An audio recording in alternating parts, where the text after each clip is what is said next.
It's the Linemakers on Sporting News.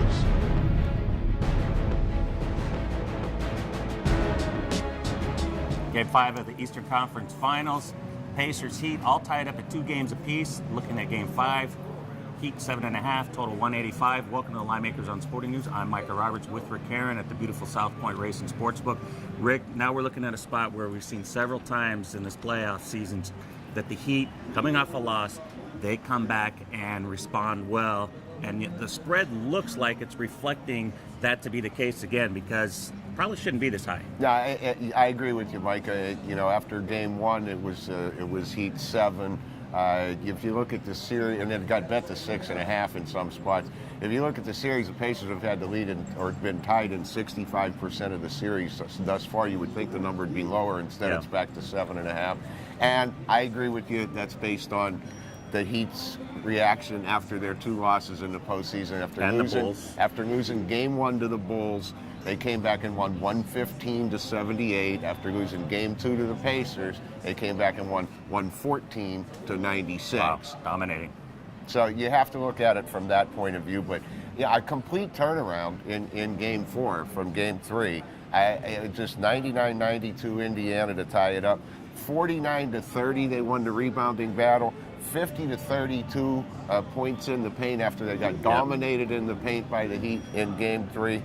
Pacers came out, started on an 11-0 run to start the game in the first 3 minutes, and after giving up 70 in the first half of Game 3 to the Heat, they gave up 47 in the first half. And a complete turnaround. The Heat coming with only 39% shooting in Game 4.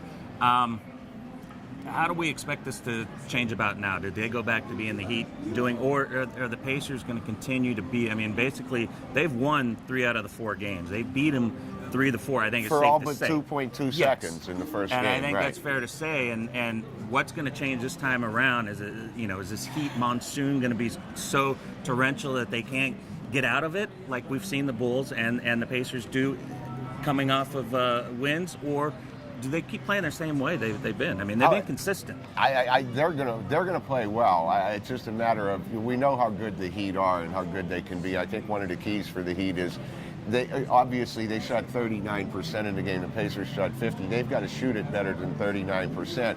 It's been the team, Micah, that's been more physical, that's gotten after the loose balls, and held the rebounding edge, that's won each game. So you're looking at the Heat. They're going to come out very, very intense. They need to shoot it well. Ray Allen and Battier are their primary three-point shooters, basically, as far as the spot-up threes.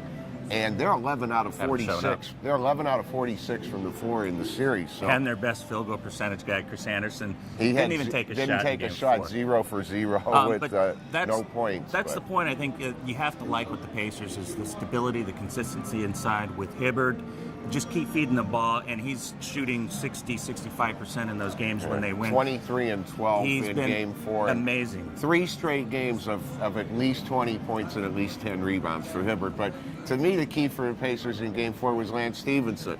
We talked about it. We talked about him in Game 2 and Game 3, where he was 2 for 10 and 3 for 10 from the floor. Lost. Yeah, now he came out with 20. He was 9 out of 15 from the floor. He hit the huge 3 from the corner at the end of the third quarter to put the Pacers up 77-70.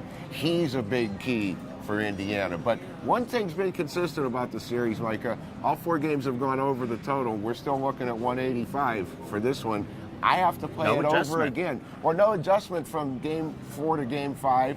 And we talked about the numbers. The Heat put up 114 and 115 in the 2 games in this playoffs after a loss. Yeah. And I'm looking for them to get over 100 again. I'm going to play the game over again. And the Heat have gone over 7 of their last 8 games. The Pacers have gone over their last 5 games and playing a consistent tempo. And that seems to be the trend here with at least the Pacers. And the Heat, they're shooting the ball from outside, relying. I think they made shot 26 times from three-point range, uncharacteristic of them, but kind of shows their desperation.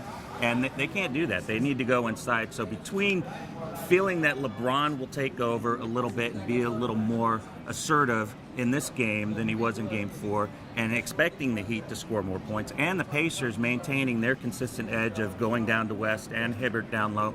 I don't think there's any way you can bet the under in this spot. I think they're just too consistent to not score more than 185 points. I have to play the over again, Micah. We've played it basically every game so far. And I think you have to lean toward the Heat in this spot after what they've done coming off of the losses in the playoffs. Now, Dwayne Wade was 5 for 15 from the floor last night. Bosch was 1 for 6 with 7 points. He had 3 rebounds. He's having trouble guarding Hibbert. He's tired. And they got some physical problems with Bosch, and Wade was limping a little bit in the first half. You're going to see the Heat step up. So, to me, it's over as the play, and in this time, I'll lean towards the Heat. All right. Thanks for watching.